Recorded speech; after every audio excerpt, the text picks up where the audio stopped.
Oh, the fun just never stops here, does it, eh? So, battery gave out on a GoPro halfway through doing that, so we are back on the Decathlon, and at least it gives you the chance to see the difference in quality between the two cameras.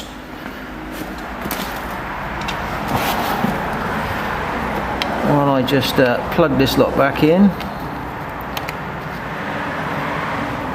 Now the axle tube and the nut were heavily foobarred on here. You couldn't do them, but I've managed to resurrect them with a thread file and a small pick, which I used to go down inside the axle bolt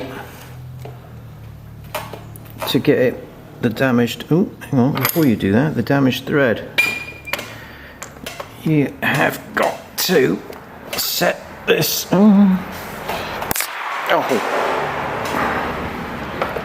You've got to set this spacer, or should I say adapter, for the Aturbis, whatever you call it, disc guard, which I don't run. I don't like it. I reckon it looks stupid on dirt bikes.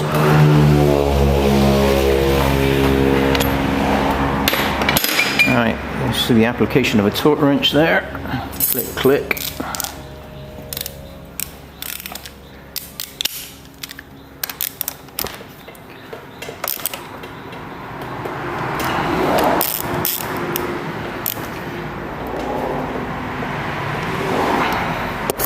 Oops, I'll have to get on eBay now and see if there's any pads that will cross-reference for the Brembo,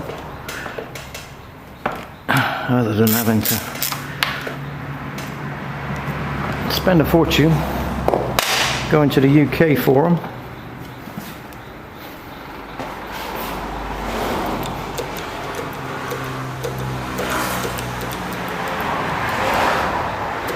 Quite a lot of free play there, so it's not binding.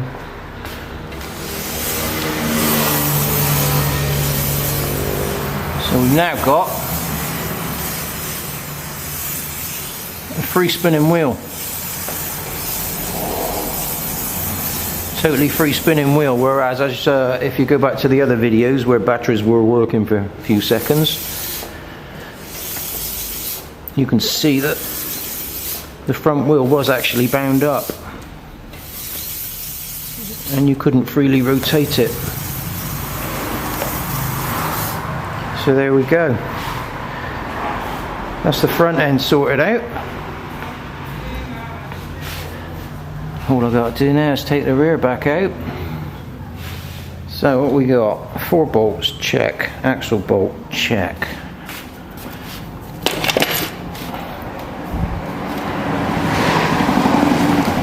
Back to the rear.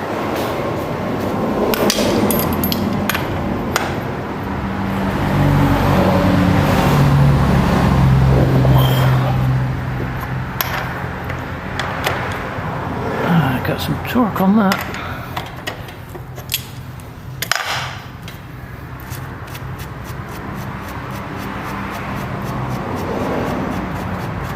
Alright, oh yeah, because I'm on the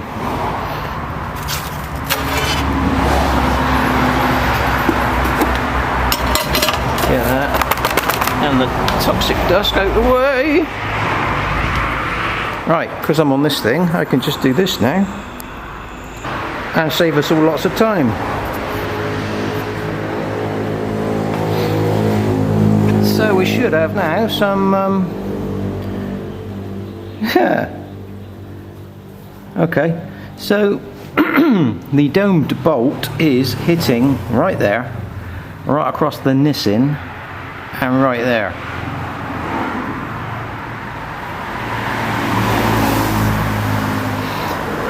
So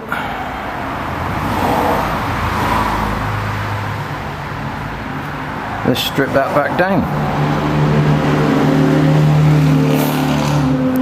And yes, Marky Mark, this here is your 12mm spanner. What I did find in the back of your old Ford Escort. So if you were subscribed to my channel, you'd be watching this right now and leaving me a comment. Test. Is he watching my channel? We'll soon find out. So, at the back here, in the dungeon, where all the stored projects are, let's use a steel cutting disc on a 4-inch grinder with no guard, hand tightened, and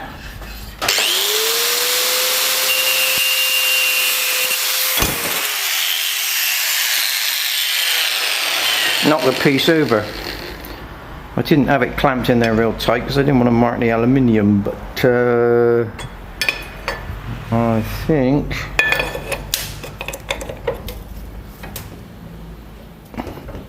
might get a grip on it there. We'll soon find out.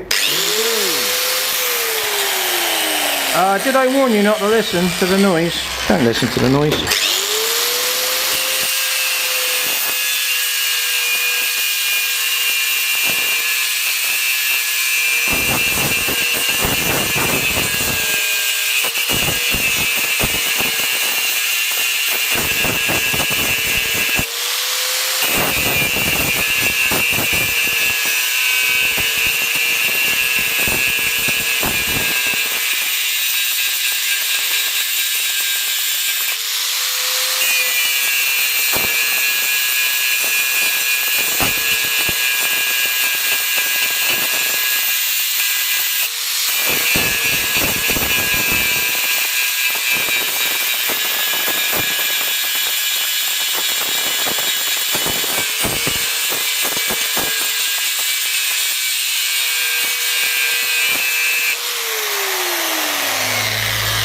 Now I'm not really sure how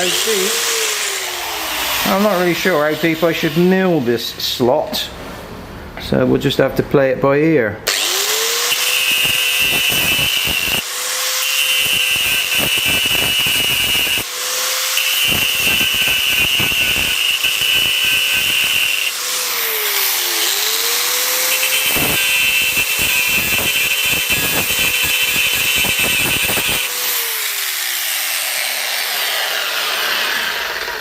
Start with a small cut.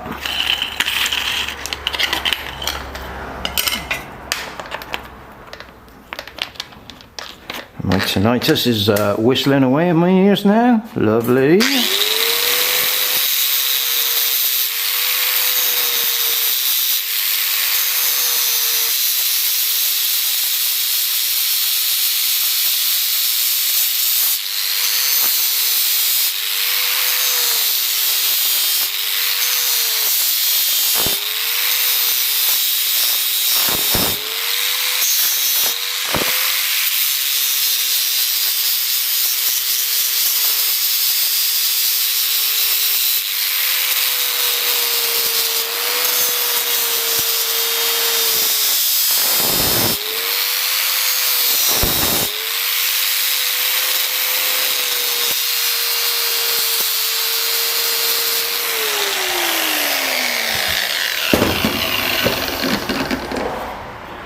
Alright, now I suppose the only way to find out now if it's going to work is